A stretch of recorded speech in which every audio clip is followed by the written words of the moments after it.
Oi, gente, bem-vindos a mais um vídeo. Eu sou a professora Emanuela e hoje vamos estudar sobre equações diferenciais. A questão que nós vamos resolver, então, envolve equações diferenciais ordinais de segunda ordem e primeiro grau. Então, nós temos, y duas linhas menos 5y' mais 6y igual a zero.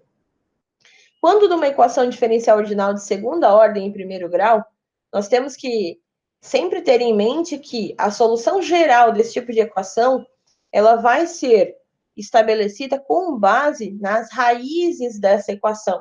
Então, essa equação, eu tenho ela como sendo uma equação, de certa forma, de segundo grau. A gente vai pensar que esse y duas linhas, y' em si, seja o nosso x quadrado, x, lá da equação de segundo grau.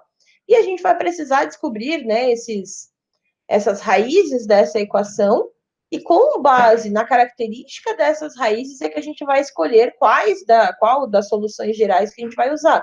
Então, a gente tem três condições. A gente vai precisar levar em conta que eu posso ter uma condição, um tipo de solução geral, quando o meu α1 for igual ao α2. A segunda equação, quando α1 for diferente de α2.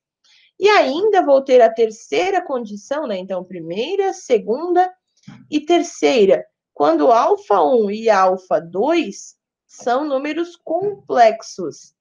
E aí basta que eu compare, esses resultados dessa equação, verifique em qual das três condições nós estamos lidando e pegue a solução geral específica para cada um desses casos para substituir.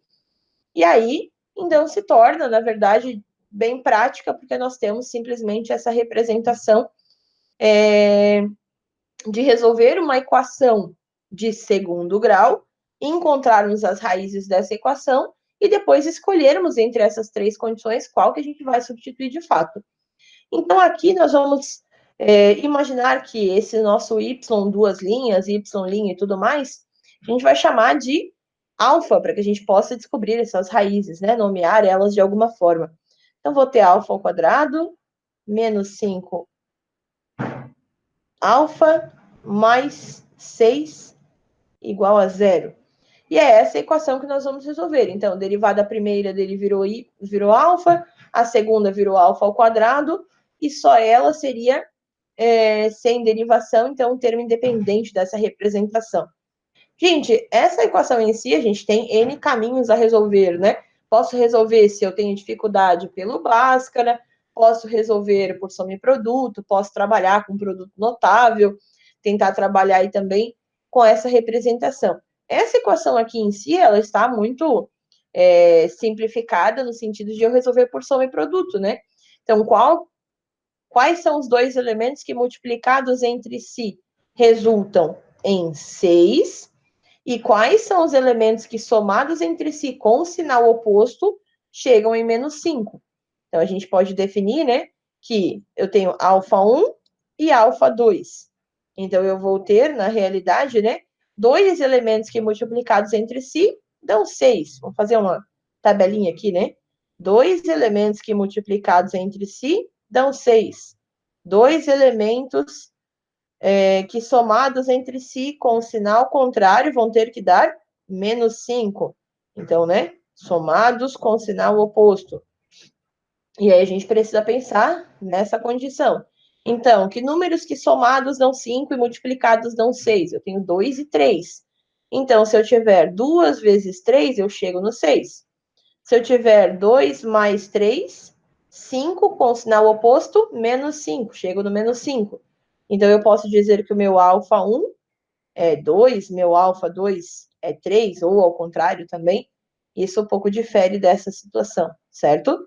E aí, diante disso, eu vou substituir esses termos na minha solução geral, com base nessa característica. O que acontece com esses dois? É que os dois são diferentes. Então, a solução geral para essa condição, ela diz que é y, igual a C1 vezes e elevado a α1x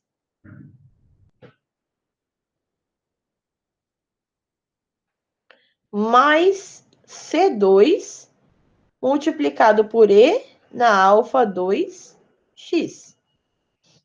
Então, eu só vou substituir esses dois valores, de alfa 1 e alfa 2.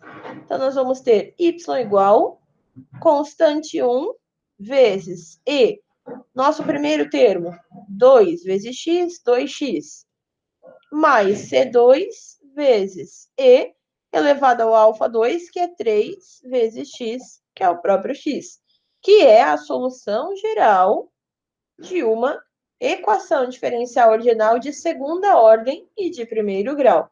Finalizando, então, a nossa questão. Espero ter ajudado, bons estudos e até a próxima!